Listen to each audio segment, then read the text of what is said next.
Hello everyone, आज हम पढ़ेंगे एनसीईआरटी क्लास फर्स्ट मैथ्स का चैप्टर 1। इसका नाम है शेप्स एंड स्पेस। शेप्स का मतलब होता है जैसे कि आप सर्कल बना दें, एक रेक्टेंगल, ट्रायंगल बना दें या इस टाइप का कुछ।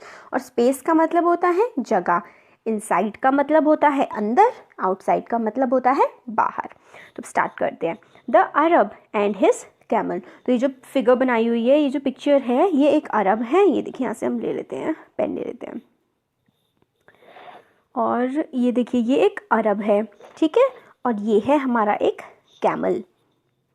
तो ये जो अरब है और एक कैमल है उसका। It was a cold winter day. ये जो दिन की बात कर रहे हैं कि वो बहुत ज़्यादा ठंडा और सर्दियों का एक दिन है।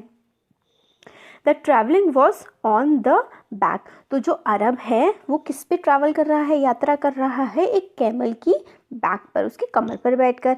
At the night Arab pitched his tent. तो रात के टाइम क्या होता है, जो अरब होता है वो अपना टेंट लगाता है और क्या होता है, उसके अंदर चला जाता है। और जो कैमल होता है वो उस टेंट के बाहर बैठा हुआ होता है, ठीक है। तो अब आगे देखते हैं। इसको हम बंद कर देते हैं, यहाँ से भगा देते हैं। देखिए, फिर जो कैमल है वो पूछता है, may I put my neck inside, it is too cold outside. तो कैमल जो है वो अरब से पूछता है कि क्या मैं अपनी जो गर्दन है वो उसको टेंट के अंदर कर सकता हूँ, बाहर बहुत ज़्यादा ठंड हो रही है। तो इनसाइड का मतलब होता है अंदर, आउटसाइड का मतलब होता है बाहर।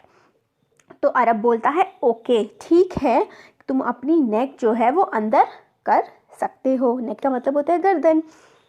फिर जो कैमल है वो फिर से पूछता है कि क्या मैं अपने जो पैर हैं उनको इनसाइड अंदर कर सकता हूँ, बाहर बहुत ज़्यादा ठंड हो रही है। तो अरब बोलता है, ठीक है, तुम अपना जो फ्रंट वाला, आगे वाले जो पैर हैं वो तुम टेंट के अंदर कर सकते हो। फिर वो दोबारा से कहता है, camel can I come inside, it is too cold outside. कहता है वो कि क्या मैं अंदर आ सकता हूँ, बाहर बहुत ठंड हो रही है। तो अरब कहता है, oh no, the tent is too small for both of us. नहीं नहीं, तुम नहीं आ सकते, टेंट बहुत छोटा है हम दोनों के लिए। तो कैमल बोलता है, so I am coming inside and you go outside. मतलब मैं अंदर आ रहा हूँ और तुम बाहर चले जाओ। तो अरब ऐसे करके देखिए बाहर ठंड में बैठ जाता है। हमने 3 वर्ड्स इसमें सीखे। कैमल मतलब ऊँट, अरब मतलब एक इंसान जो अरब का रहने वाला है, सऊदी अरेबिया और जो अरब वाला रीजन है वहाँ का। और टेंट का मतलब ये जो देखिए, ये ब्लू ब्लू कलर का है, ये हमारा टेंट होता है।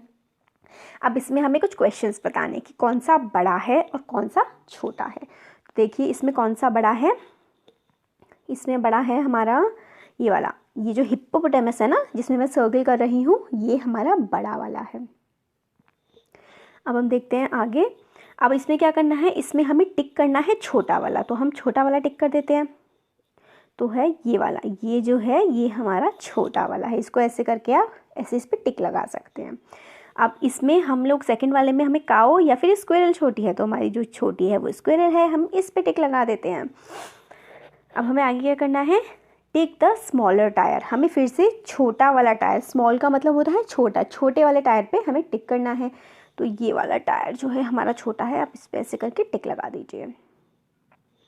आगे देखते हैं आगे क्या है। आगे हमें बिगेस्ट और स्मॉलेस्ट बताना है। बिगेस्ट का मतलब होता है सबसे बड़ा और स्मॉलेस्ट का मतलब होता है सबसे छोटा। तो हमें इसमें ट्री बताना है कि सबसे छोटा ट्री कौन सा है, उसको हमें टिक करना है। तो हम देखते हैं कि सबसे छोटा ट्री कौन सा है। सबसे छोटा ट्री है ये वाला, और इस वाले ट्री को हम ऐसे करके टिक कर देंगे, ठीक है। अब हमें बताना है कि सबसे बड़ा एनिमल कौन सा। बिगेस्ट मतलब होता है सबसे बड़ा, तो सबसे बड़ा हमारा एनिमल कौन सा है? हमारा सबसे बड़ा एनिमल है एलिफेंट। इसको हम ऐसे करके टिक कर देंगे। अब हमें बताना है टिक द स्मॉलेस्ट फ्रूट। इन सब में से हमें सबसे छोटा वाला जो फ्रूट है उसको टिक करना है। तो ये है, ये हमारी चेरी जो है ये सबसे छोटी है। अब हमें क्या करना है सेकंड में, इसके बाद टिक द बिगेस्ट बबल। हमें सबसे बड़ा वाला बबल टिक करना है। तो सबसे बड़ा वाला बबल है ये वाला, इसको हम टिक कर देंगे। आगे देखते हैं टॉप बॉटम। देखिए, टॉप का मतलब होता है सबसे ऊपर, बॉटम का मतलब होता है सबसे नीचे। तो ये देखिए, ये वाला जो बच्चा है, ये वाला बच्चा है टॉप पे, दिखाया गया है ना, हमें क्या लिखा हुआ है, TOP लिखा हुआ है ना हमारा टॉप पे। और ये वाला जो बच्चा है ये है बॉटम पे, बॉटम BOTTOM बॉटम। और ये वाला बच्चा भी देखिए हमें लिखा हुआ है बॉटम पे है है ना। और ये देखिए, ये बर्ड टॉप पे है और ये वाला जो कैट है ये बॉटम पे है। तो बॉटम का मतलब होता है ऊपर और टॉप का मतलब होता है नीचे, ठीक है। अब आगे देखते हैं, tick the pot on the top. हमें इसमें जो पॉट है सबसे ऊपर उसको टिक करना है। तो सबसे ऊपर जो पॉट है हमारा ये वाला सबसे ऊपर पॉट है। Tick the animal at the bottom of the stair. Bottom मतलब क्या होता है, नीचे। तो नीचे का जो एनिमल है उसको टॉप हमें टिक करना है, तो ये वाला हम टिक कर देंगे ऐसे करके। अब हमें नियरर और फादर बताना है। नियरर का मतलब होता है सबसे ज़्यादा पास में। नियरर का मतलब क्या होता है, नियर का मतलब होता है पास, सबसे ज़्यादा पास में जो चीज़ होती है वो होता है नियरर हमारा। और फादर का मतलब होता है सबसे दूर। तो जो सबसे दूर होती है चीज़ वो होती है हमारी सबसे ज़्यादा फादर, ठीक है। तो अब हमें इसमें क्या करना है, tick the bird nearer to home. हमें बर्ड टिक करनी है जो सबसे ज़्यादा पास में है घर के। तो सबसे ज़्यादा पास बर्ड कौन सी है घर के, वो है हमारी, देखिए ये वाली जो बर्ड है वो हमारे घर के सबसे ज़्यादा पास में। तो इसको ऐसे करके आप टिक कर सकते हैं। अब हमें आगे देखना है। अब इस वाले क्वेश्चन में हमें जो सबसे फादर है, फादर मतलब जो सबसे दूर है कैट ट्री से, वो वाली हमें टिक करनी है। तो हमारी कौन सी वाली कैट है, ये वाली जो कैट है ये ट्री से सबसे ज़्यादा दूर है। तो हम इसको ऐसे करके यहाँ पे टिक कर देंगे। अब आगे हमें नियरेस्ट एंड फारदेस्ट बताना है। सबसे ज़्यादा नियर मतलब होता है सबसे ज़्यादा पास में, फारदेस्ट मतलब सबसे ज़्यादा दूर में। तो सबसे ज़्यादा पास में ये देखिए, ये वाला जो बच्चा है जो झूले के पास है ये झूले से सबसे ज़्यादा पास है, और ये वाली जो लड़की है ये झूले से सबसे ज़्यादा दूर है। अब हमें टिक करना है farthest puppy from the tree. कौन सा पपी ट्री से सबसे ज़्यादा दूर है वो टिक करना है। तो ये वाला जो पपी है ये ट्री से सबसे ज़्यादा दूर है। अब nearest tree to the bird, tree के सबसे ज़्यादा पास कौन सा पेड़ है, सबसे ज़्यादा पास है ये वाला पेड़। तो हम इसको ऐसे करके टिक कर देंगे। अब आगे हमें ऑन अंडर अबव बिलो। तो हमें इसमें बताना है कि ऑन क्या होता है, अंडर क्या होता है, अबव क्या होता है, बिलो क्या होता है। तो ऑन होता है किसी भी चीज़ के ऊपर रखी हुई चीज़ जो उससे टच में आ रही हो। जैसे कि आप देखिए, ये मान लीजिए ये एक टेबल है, ऐसे करके हम टेबल मान लेते हैं ये है, इसके टच में एक एप्पल रखा हुआ है, ठीक है। तो हम क्या कहेंगे कि Apple is on the table, ठीक है, क्योंकि देखिए टच कर रहा है ये यहाँ पर। और अंडर का मतलब होता है कोई चीज़ जिसके नीचे रखी हो, तो ये हो गया ऑन।